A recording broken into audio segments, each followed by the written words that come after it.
இயேசுவை ஏற்றுக்கொண்டு வாலிப காலங்கள்ல சிறு பிள்ளையில இருந்து வாலிப காலம் வரைக்கும் போயிருக்கிறாங்க.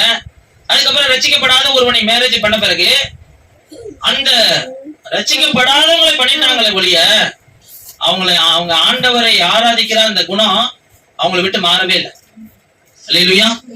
அவங்க இன்ன வரைக்கும் 4 மணிக்கு 3 மணிக்கு அலாரம் வச்சு எந்திரிச்சு அதிகாலையில ஆண்டவரை ஆராதித்துக் கொண்டே இருக்கிறாங்க. அந்த ஆராதனையை தான் ஆண்டவர் விரும்புவார். அல்லேலூயா. அந்த ஆராதனை, அந்த நற்குணத்தை தான் ஆண்டவர் விரும்புவார். இன்னைக்கு ஆண்டவரை முழுமையா தேடக்கூடிய இடத்துல நம்மளை வைத்திருக்கிறார். ஆனா நம்ம முழுமையா எந்த இடத்துல விட்டு கொடுக்காம இருக்கிறோம்.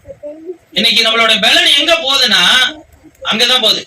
ஆண்டவருடைய வார்த்தைக்கு கேட்டு கீழ்ப்படிஞ்சு நடக்காத இடத்துல இருக்கிற பாருங்க, அந்த இடத்துலதான் நம்மளுடைய ஆசீர்வாதம், நம்ம பலன், நம்ம மகிமை எல்லாமே போயிடுது.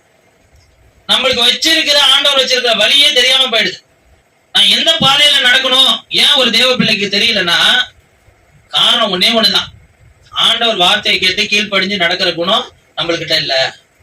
அப்போ நெருக்கமான வாசல், அது நெருக்கமான வாசல் தான் சொல்லிட்டாரு. ஆனா அது உண்மையா இயேசுவை நேசிக்கிற பிள்ளைகளுக்கு தெரியும் அது ஒரு மகிழ்ச்சியான வாசல், அதுதான் மகிமை நிறைந்த வாசல். ஏன்னா நம்ம கீழ்படி ஆரம்பிச்சிட்டோம்னு வச்சுக்கலாம், விட்டு கொடுக்க ஆரம்பிச்சிட்டோம்னா அதுக்கப்புறம் நம்மளுக்கு எல்லாத்த விட நம்ம தான் பெஸ்டான பிள்ளைகளா தெரியும். ஆண்டவர் இந்த ரூட்ல போப்பான்னா இந்த ரூட்ல போய்கிட்டே இருக்க போறோம், அவ்வளவுதானே. இதுக்கு நம்மளுக்கு அதுதான் விசாலமா தெரியும். உங்களுக்கு ஆண்டவர் சொல்லுகிற வாசல அந்த வழியை கேட்டு அதுல நடக்கிற உங்களுக்கு தான் அந்த பாதை மகிமையாவும் விசாலமாவும் வெளிச்சமாவும் தெரியும். ஆனா இடுக்கும் அந்த கேட்டுக்கு போகிற வாசல் விசாலமா இருக்கும், ஆனா அது ஃபுல்லாவே இருளா தான் இருக்கும். வாசல்ல தான் வெளிச்சம் இருக்கும், உள்ள என்னங்க இருக்கும், இருட்டு இருக்கும். அதான் கேட்டுக்கு போகிற வாசல்.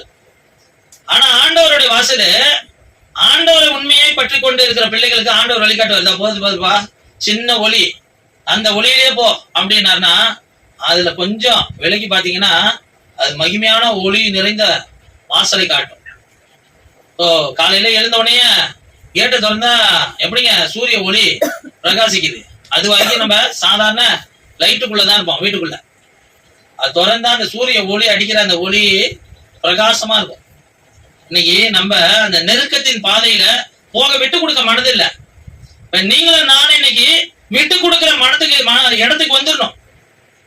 அந்த விட்டு கொடுக்கிற இடத்துக்கு வர ஜனங்கள் தான் கர்த்தரால அந்த ஆசீர்வாதமான அந்த மகிமையான தேசத்துக்கு போக முடியும். அல்லேலூயா. இன்னைக்கு பரலோகத்துக்கு போகணும்னு எத்தனை பேர் விரும்புறீங்க? இன்னைக்கு ஆண்டவர் வந்தா நான் பரலோகத்துக்கு போயிடுவேன் அப்படின்னு யாரெல்லாம் என் கூட சேர்ந்து கை தூக்க முடியும்? அல்லேலூயா. என் வாழ்க்கையில யாரு மேலேயும் நான் கசப்பா இல்லைங்க,